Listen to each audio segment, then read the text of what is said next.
ராதிகா அவர்கள் women's day அன்னைக்கு என்னுடைய காலில் பிரச்சனை இருக்குது, ஆப்ரேஷன் பண்ணியிருக்காங்க அப்படின்னு ரசிகர்களுக்கு மிகப்பெரிய அளவில் ஒரு சோகமான ஒரு விஷயத்த பகிர்ந்திருந்தாங்க. இந்த சூழ்நிலையில் தன்னுடைய கணவர் தான் தன்னை வந்து பார்த்துக்கிறாங்க அப்படின்ற மாதிரி சொல்லியிருந்தாங்க. சரத்குமார் தான் பார்த்துக்கிறாரு அப்படின்னு ரொம்பவே அவங்க உருக்கமாக பேசியிருந்தாங்க. இந்த சூழ்நிலையில் அவங்களுடைய வீட்டில் வேலை பார்க்கக்கூடிய ஆட்களில் இருந்து எல்லாருமே அதிகமான வேலை பார்த்துட்டு வந்துட்டு இருந்தாங்க. உடல் எடை அவங்களுக்கு அதிகமாக இருந்துச்சு. அதோட ஷூட்டிங்கும் போனதுனால தான் அவங்களுக்கு இந்த மாதிரி பிரச்சனை ஏற்பட்டிருந்துச்சு அப்படின்னு சொல்லியிருந்தாங்க. அதனால் தொடர்ந்து முட்டிக்காலில் வலி ஏற்பட்டிருக்கவுமே ஸ்ப்ரே அடிக்கிறது, வலி நிவாரணிகளை சாப்பிட்றதுன்னு இவங்க அடுத்தடுத்து தன்னுடைய வேலைகளுக்காக ஓடிட்டு இருந்திருக்காங்க.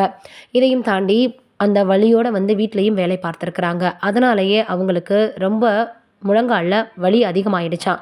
மருத்துவமனையில அனுமதிச்ச போது அவங்களுக்கு ஆப்ரேஷன் உடனடியாக பண்ணணும் அப்படின்னு மருத்துவர்கள் சொல்லியிருக்காங்க. அதனால அவங்களுக்கு ஆப்ரேஷனும் பண்ணியாச்சு. இப்ப 10 நாளைக்கு மேலாக அவங்க நடக்கக்கூடாது அப்படின்ற மாதிரி மருத்துவர்கள் சொல்லியிருக்காங்க. ரொம்ப பத்திரமா பார்த்துக்கணும்னு சொல்லியிருக்காங்களாம். காரணம் என்ன அப்படின்னு பார்க்கும் பொழுது, அந்த கால் தான் நம்மளுடைய வெயிட் எல்லாத்தையும் தாங்கக்கூடியது உடல்ல. இப்படி இருக்கிற சூழ்நிலையில நம்ம அத ரொம்ப கேஷுவலா விட்டுட்டோம்.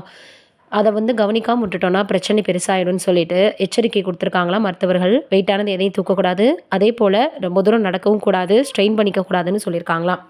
இதற்கெல்லாம் வந்து பார்த்தீங்கன்னா, சரத்குமார் அவர்கள் ராதிகா அவர்களிடம் சொல்லியிருக்காராம். எங்கேயும் எழுந்து போகவும் வேண்டாம், எதுவும் பண்ணவும் வேண்டாம். தான் கூடயே வச்சு பார்த்துக்கிறாரு சரத்குமார் அவர்கள். அவர் வேலைக்காகவோ, இல்ல கட்சி சம்மந்தப்பட்ட நிகழ்ச்சிக்காக வெளியில போகும்பொழுதோ என்ன பண்றாரு அப்படின்னா, ஒரு வேலையாட்கள வச்சிருக்காங்க. அவங்க தான் வந்து பார்த்துக்கிறாங்களாம். ஆக மொத்தத்தில மருத்துவர்கள் அட்வைஸ் பண்ண மாதிரி, "நீ கீழ இறங்கவே கூடாது. எந்த ஒரு வேலையும் செய்யக்கூடாது. வெயிட்டா முக்கியமாக வந்து எதையும் தூக்கக்கூடாது" அப்படின்னு சொல்லியிருக்கிறாராம். அதனால இப்ப தன்னுடைய மனைவிய ரொம்பவே கவனமாக பார்த்து வந்துட்டுருக்காரு சரத்குமார் அவர்கள் அப்படின்னு இப்ப எல்லோருமே சொல்லி வந்துட்டுருக்காங்க. அதோட ராதிகா அவர்களுக்கு இன்னும் படத்தினுடைய வேலை இருக்கு அப்படின்றதுனால, சீக்கிரமே அவங்க உடல்நிலை சரியாகி அடுத்த கட்டத்துக்கு அவங்க நடிக்கிறதுக்காக வந்துருவாங்க அப்படின்ற மாதிரி எதிர்பார்க்கப்பட்டு வந்துட்டுருக்கு.